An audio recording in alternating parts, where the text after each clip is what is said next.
Oi pessoal, meu nome é João Guilherme Galo e eu vou ser o professor de vocês nessa disciplina de Introdução a Business Intelligence e Data Warehouse.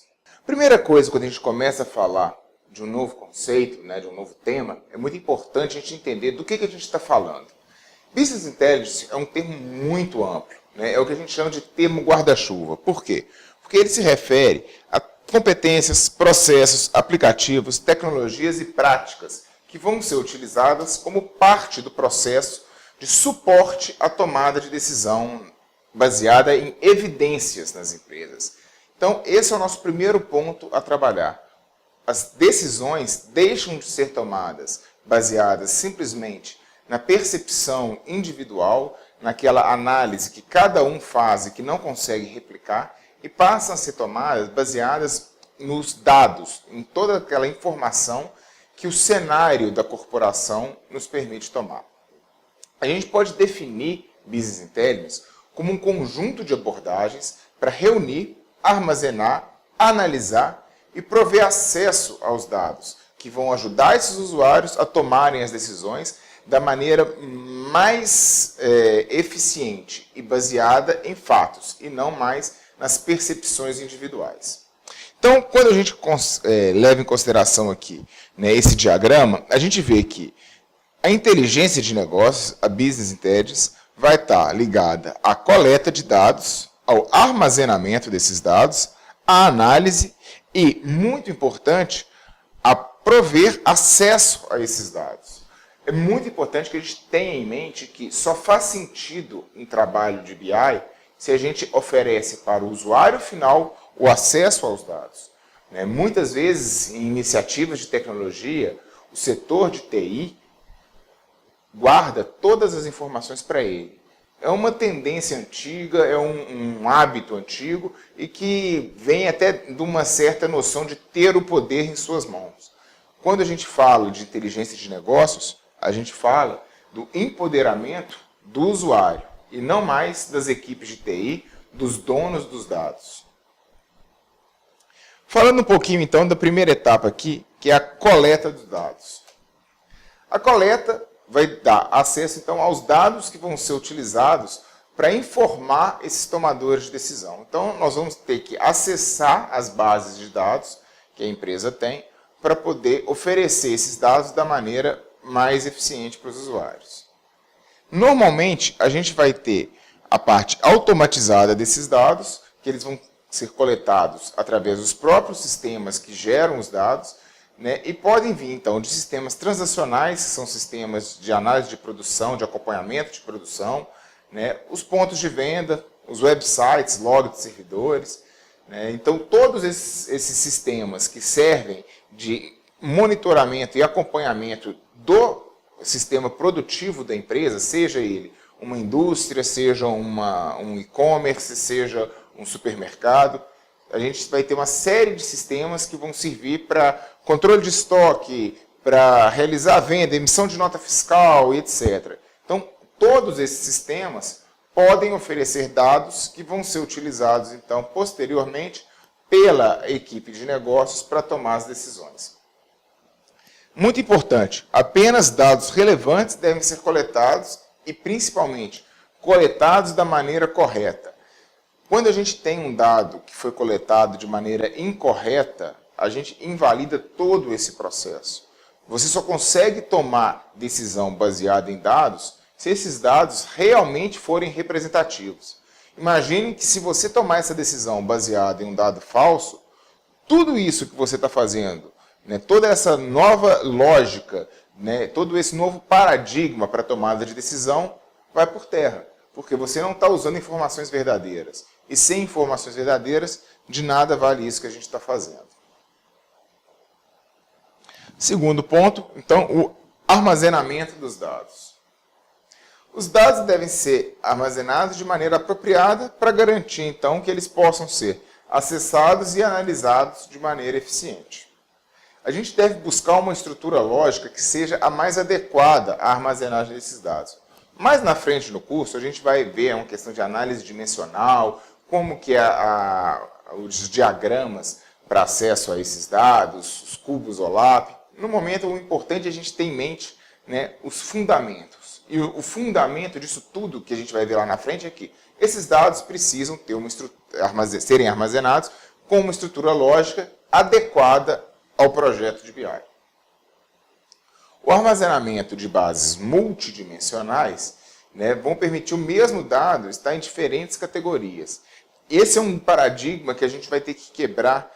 Muitas vezes a pessoa vem daquela formação tradicional dos sistemas de bancos de dados, das normalizações, né, que buscam não ter redundância nos dados. E aqui a gente vai ver que para a BI isso muda um pouco.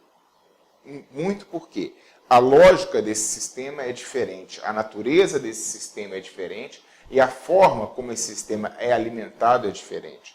Então, não adianta a gente pensar numa solução de inteligência de negócios da mesma maneira que a gente pensava numa solução para um sistema de ERP, um sistema transacional, um sistema de controle de caixa.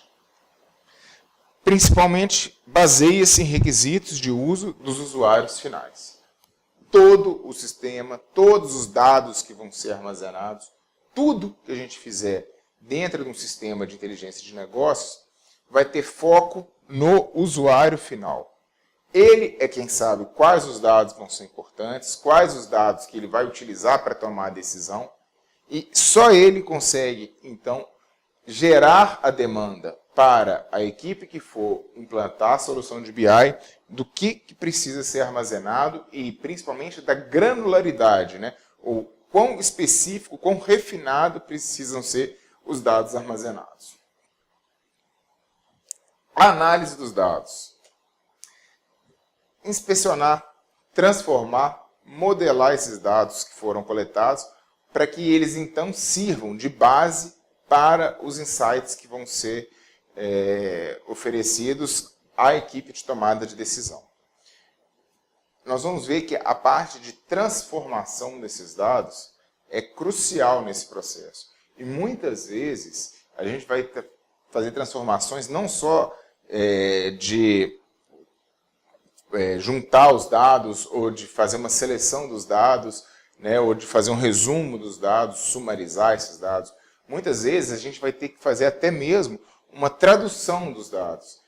Parece incrível, mas muitas empresas se referem ao mesmo objeto de maneira diferente em diversos sistemas dentro dela. Os sistemas não são conectados, então, para a área de marketing, aquele objeto, aquela entidade é tratada de uma forma. Para a área de controle de estoque, aquilo é tratado de outra forma. Para a área de vendas, aquilo é tratado de outra forma. E quando você vai tentar integrar esses sistemas, até mesmo identificar que o mesmo objeto, a mesma entidade, em cada um desses cenários, é chamado de uma maneira diferente, você precisa integrá-los. A gente vai ter, então, transformações quantitativas e qualitativas. Ferramentas estatísticas, mineração de dados, análises visuais, análise de dados não estruturados, como texto e imagens, podem ser utilizados e vêm sendo utilizados cada vez mais. A gente vai ver que o nosso conceito aqui de inteligência de negócio é um conceito muito mais amplo do que simplesmente a BI tradicional. Nós temos um foco aqui, essencialmente, na parte mais tradicional da BI, mas a gente vai ter sempre em mente todas essas novas tecnologias que podem ser contempladas em sistemas de inteligência de negócio. Por fim, dar acesso aos dados. Então, obviamente, a gente vai ter que entregar para quem vai tomar a decisão os dados que eles precisam e fazer isso da maneira mais eficiente possível. Ou seja, eu tenho que entregar realmente o dado da forma como ele vai ser utilizado. E não entregar mais dados do que vão ser utilizados. Muitas vezes a gente busca ali uma noção de quanto mais dados eu passar para o meu usuário, melhor é. Afinal de contas, ele vai usar aquele que ele quiser. Não. Muitas vezes, quando a gente entrega informação demais para quem vai tomar a decisão, você piora o processo de tomada de decisão. Então, é relevante que a gente entregue realmente quais são aqueles indicadores-chave.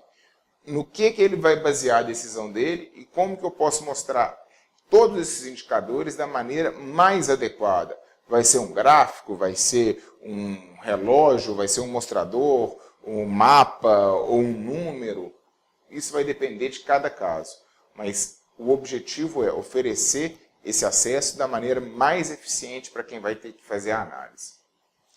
Sistemas, então, vão ter que permitir que os usuários façam as análises de dados deles por relatórios, os dashboards, né, que nós vamos ver lá na frente alguns exemplos, que vão ter um impacto visual mais profundo, né? Os Balanced Scorecards, nós vamos discutir um pouco também mais à frente, que vão dar peso para cada tipo de informação e com isso vão conseguir nos dar uma referência bem interessante a respeito daquilo que vai ser mostrado também. E tudo isso, então, vai culminar no que a gente chama de inteligência de negócio. Coleta, armazena, analisa, dá acesso, é o que permite a pessoa fazer o que a gente chama de BI. Então, o Data Warehouse, né, ou armazém de dados, para aqueles que preferem o nome em português, é um sistema de computação que vai ser utilizado para armazenar dados relativos à atividade da organização em bancos de dados de forma consolidada. Ok, qual que é a diferença disso para um banco de dados tradicional? Na prática, ele vai utilizar ou uma ferramenta específica, ou vai utilizar bancos de dados, sistemas de gestão de bancos de dados tradicionais, porém, a forma como esses dados vão estar armazenados é que vai diferenciar daquele banco de dados que você utiliza lá no seu ERP, ou o banco de dados que você utiliza no seu sistema de frente de caixa, né? Então, aqui, o que vai caracterizar o Data Warehouse, na verdade, é a forma como esses dados vão ser guardados e, principalmente, a forma como eles vão ser inseridos nesse sistema. Primeira característica, ele é orientado ao assunto. Então, a gente vai ver que para cada processo da empresa, a gente vai ter uma série de tabelas que vão ser mapeadas especificamente para aquele processo. E nós vamos ver também que toda aquela estrutura de normalização da terceira forma normal, de entidade de relacionamento, não vai ser verdade aqui dentro. É um sistema integrado, ou seja, toda a empresa vai estar mapeada dentro do mesmo Data Warehouse. Então a gente vai conseguir fazer que todas as entidades, tudo que for utilizado dentro desse sistema, seja único. Eu não vou ter a mesma entidade, o mesmo objeto, sendo mapeado de maneiras diferentes dentro do meu Data Warehouse. Não volátil, ou seja, toda a informação que está ali dentro, ela fica ali para sempre. Uma característica muito interessante de um Data Warehouse é que toda a informação que foi inserida nele jamais é alterada, a menos que ela tenha sido inserida de forma errada. Então, toda a informação que foi inserida de forma correta em um Data Warehouse não vai ser alterada. Ele não muda com o tempo. Bom, muitos aplicativos de BI vão se valer de informações que foram reunidas em Data Warehouse. Então, é importante a gente entender a diferença que existe entre BI e Data Warehouse. O Data Warehouse ele é utilizado como talvez a principal ferramenta para prover dados para o sistema de BI tradicional. Hoje em dia a gente tem algumas outras ferramentas, principalmente ferramentas mais orientadas ao Big Data, mas essencialmente quando a gente fala de BI e quando a gente fala da BI mais tradicional, a gente vai ter um Data Warehouse como a fonte de dados principal. Isso não quer dizer que BI dependa de Data Warehouse ou que Data Warehouse só sirva para BI. São duas coisas separadas que são muitas vezes utilizadas em conjunto. Então, como nós falamos, BI não é a única aplicação dos Data Warehouses. E os Data Warehouses não são a única fonte de informação para BI. As principais aplicações para Business Intelligence. A análise multidimensional, através dos processamentos analíticos online. Análise de fluxo de cliques, por exemplo, dentro de um site de e-commerce ou um portal. Mineração de dados. Previsão de cenários. Análise de negócio. Preparação para a utilização de balanced scorecards, visualização dos dados, consultas, relatórios, gráficos, muitas vezes em tempo real, ou pelo menos consolidados de maneira bastante atual, né, que permita que a tomada de decisão seja feita de maneira eficiente, análise geoespacial, gestão de conhecimento, implementações de portais corporativos, mineração por texto, né, de conteúdo e voz, os dashboards digitais e algumas outras atividades de característica multifuncionais. Então, quais as fontes de dados que são tipicamente utilizadas num sistema de BI? Os data warehouses empresariais, os data marts, que são pedaços desses dados, né, que são selecionados, então são extratos desses data warehouses, né, orientados a departamentos ou a uma determinada funcionalidade. Os exploration warehouses, que são de cunho mais estatístico. As bases utilizadas para a mineração de dados. Os web warehouses, que são utilizados para análise de fluxo de cliques. Os operational data stores, que vão ter mais dados orientados à atividade operacional do dia a dia da empresa mesmo. Os operational marts, que são, novamente, um extrato desses operational warehouses. E outras bases multifuncionais que podem oferecer dados a serem utilizados como suporte à tomada de decisão. Então, na verdade, quando a gente pensa em todos os dados que a gente consegue coletar dentro da nossa empresa, né, oriundos aí de diversos tipos de sistema diferentes, que podem ser integrados para caracterizar o cenário que vai ser definida a tomada de decisão, a gente pode aproveitar para o nosso BI. Então é muito interessante que a gente leve em consideração sempre o fato de que cada vez mais a gente vive num mundo digitalizado. Então, a gente tem cada vez mais sistemas monitorando as atividades das pessoas, os processos das empresas, né, principalmente processos produtivos ou processos de venda de serviços. Então, cada um desses dados podem ser utilizados de maneira isolada ou conjunta para criar todas as condições que devem ser consideradas na hora de se tomar uma decisão. Então, será que é o momento de eu mudar o layout dos produtos dentro do meu supermercado? Será que é o momento de eu alterar cores dentro do meu site para otimizar a conversão de vendas? Ou será que está na hora de eu começar uma ação de marketing para potencializar a venda de determinado produto? Baseado no quê?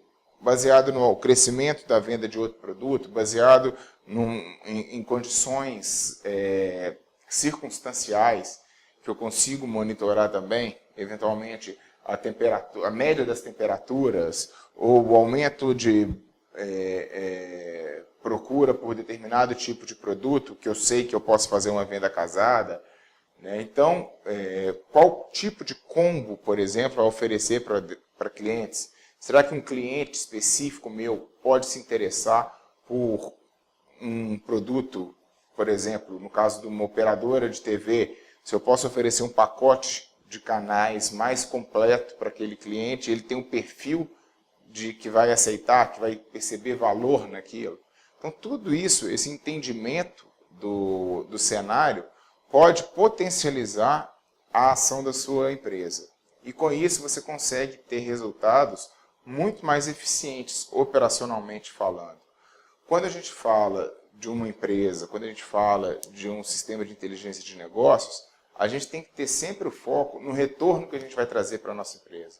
Então, eu vou conseguir aumentar minhas vendas, eu vou conseguir não permitir que um concorrente tome parte do meu share de mercado, eu vou conseguir oferecer um produto de melhor qualidade para os meus clientes. Tudo isso a gente consegue através dessas análises. Nós vamos ver aí vários casos, né, de muito sucesso de empresas que conseguiram mudar o cenário no qual elas estavam inseridas a partir da utilização de sistemas eficientes de inteligência de negócios. Então, as iniciativas de suporte à decisão por BI são empreendimentos que normalmente são caros, né? Vocês vão ver aí quando a gente for montar o nosso projeto de BI, né, que vão envolver várias pessoas com um grau de conhecimento, né, técnico muito elevado, vão envolver fornecedores de sistemas, softwares e hardware que vão precisar, né, ser utilizados e que têm um custo relativamente elevado. O ciclo de desenvolvimento de uma iniciativa de BI costuma ser longo e logo o investimento nele também, né, costuma ser mais alto. Então tudo isso tem que ser levado em consideração. Não dá para fazer um projetinho de BI. Né? Quando você vai fazer um projetinho de BI, muitas vezes o que você acaba acontecendo é que você não consegue modelar tudo que precisa, tem resultados que são ineficientes e acaba queimando a iniciativa com isso. Então o projeto ele tem que ser muito bem analisado, você tem que levar em consideração todo esse investimento e, principalmente, né, você tem que ter em mente desde o começo que você vai conseguir trazer um retorno que justifique todo esse investimento. A extração, né, e mescla de dados oriundos de negócios com processamento online de transações, sistemas automatizados e fontes de dados externas. Então a gente vai conseguir utilizar todos esses sistemas que a gente já utiliza na nossa empresa normalmente, para integrar os dados deles e oferecer as informações necessárias a essa tomada de decisão de maneira mais eficiente. Vai demandar novas tecnologias, obviamente, né? Várias outras tarefas e responsabilidades ou para pessoas que já estavam dentro da equipe ou a contratação de novas pessoas, né? E vão ser criados novos cargos, afinal de contas, nós vamos ter toda uma iniciativa ali e uma série de pessoas reportando a coordenadores de projeto, a gerentes de projeto, a equipes técnicas, equipes de negócios. E é interessante quando a gente fala que 60% dos projetos BI falham ou são abandonados pelo planejamento inadequado. Então, é aquela ideia do projetinho lá que nós falamos. Se a coisa não for muito bem planejada, se a coisa não for muito bem projetada, a chance de falha é muito grande. Então é muito importante que a gente gaste tempo na elaboração do projeto, é muito importante que a gente leve em consideração realmente todas as etapas que nós vamos ver aqui ao longo do processo, pois só com isso a gente vai conseguir ter um resultado eficiente. O resultado, quando ele é eficiente, ele é muito bom. O retorno que as empresas costumam ter é significativo e muitas vezes definem a sobrevida da empresa ou mesmo a condição de líder de mercado dela. Porém, se a gente não fizer isso de maneira muito organizada, nós vamos entrar em problemas que não consideraram tarefas que tinham que ser realizadas e por isso não alocou determinado recurso, os prazos vão ser perdidos, o projeto não vai ser gerenciado de maneira eficiente, né, e os requisitos de negócio não vão ser entregues. E quando a gente não entrega um requisito de negócio, todo esse projeto deixa de ter valor. Bom, essa foi a nossa primeira aula. Na próxima aula, a gente vai ver um pouco das etapas do projeto, versionamento interativo da solução, como que a gente faz para colocar essa solução no ar, né, e qual que vai ser a equipe que a gente vai precisar para isso. Espero que vocês tenham gostado e aguardo vocês na próxima aula. Até lá!